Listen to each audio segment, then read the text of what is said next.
गुजरात का किशन भारवाड़, झारखंड का रुपेश कुमार पांडे, दिल्ली में हीरालाल, केरल में शरद चंद्रन और कर्नाटक में दिलीप और हर्षा। देश भर में हिंदुओं की मॉब लिंचिंग और हत्या की ये सारी घटनाएं एक भयानक भविष्य की चेतावनी हैं। इनमें 3 बातें विशेष रूप से महत्वपूर्ण हैं। पहला, इन घटनाओं की बारंबारता यानी फ्रीक्वेंसी बढ़ती जा रही है। पहले ऐसी घटनाएं हर कुछ महीने पर होती थीं, अब हर कुछ दिन में होने लगी हैं। पहले आप एक को पहले भूलते थे, तब अगली होती थी। आज आप एक पर अपना क्षोभ व्यक्त कर रहे होते हैं, तब तक अगली हो जाती है। अभी हमलों की संख्या बढ़ रही है, कल को आकार भी बढ़ेगा।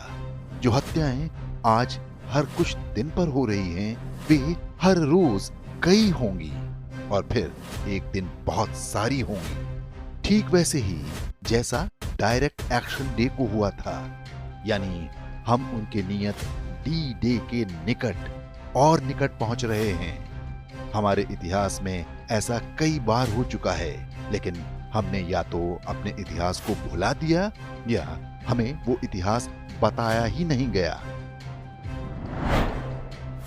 दूसरा, इन घटनाओं के लिए उकसावे का स्तर लगातार कम होता जा रहा है।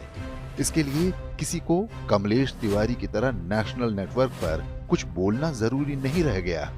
आज एक फेसबुक पोस्ट पर सरस्वती पूजा के विसर्जन पर स्कूलों में यूनिफॉर्म लागू करने का समर्थन करने पर हत्याएं होने लगी हैं। इन घटनाओं के लिए प्रोवोकेशन आगे जाकर और कम होगा।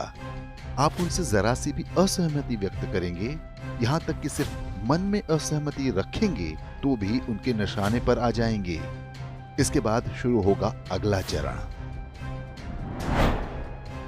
जब आपको उनकी ओर से बोलना होगा। यदि आप उनकी ओर से नहीं बोलेंगे, तो चुप रहने के लिए भी उनके निशाने पर आ जाएंगे। फिर दबाव आएगा कि उनकी ओर से लड़ना भी होगा। यदि आप उनकी ओर से नहीं लड़ेंगे, उनके झुंड में शामिल नहीं होंगे, यानी कन्वर्ट नहीं होंगे, तो भी आप उनके निशाने पर होंगे। आप जिस लड़ाई से बचना चाहते हैं, वो आपके घर के दरवाजे तक पहुंच चुकी है। ये वो लड़ाई है जो आपको लड़नी ही है। यदि इधर से न लड़े, तो आप या आपके बच्चे उधर से लड़ेंगे। तीसरी और सबसे महत्वपूर्ण बात ये कि अब ये घटनाएं कभी कभार हो जाने वाली रैंडम नहीं रह गई हैं। अब ये बहुत फोकस्ड हो गई हैं। पूरी योजना के साथ हिट लिस्ट बनाकर टारगेटेड किलिंग हो रही हैं। हजारों लोगों ने स्कूलों में मजहबी लिबास के विरोध में प्रदर्शन किया। उनमें से एक जो अधिक विजिबल था, उसको मार डाला। यानी एक संदेश दिया गया है, जो भी प्रतिकार करेगा उसकी हत्या कर दी जाएगी। ये हिंदू समाज द्वारा प्रतिकार के मनोबल तोड़ने का एक सस्ता और आसान उपाय है। हर खेल के अपने नियम होते हैं। क्रिकेट का नियम है रन, जिसने ज्यादा रन बना लिया वो जीत गया। फुटबॉल का नियम है गोल, जिसने ज्यादा गोल किए वो जीत गया।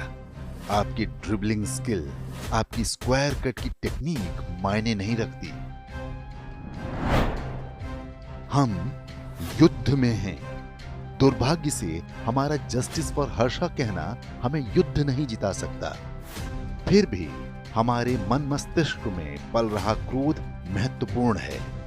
वो हमारे संघर्ष को वैधता देता है।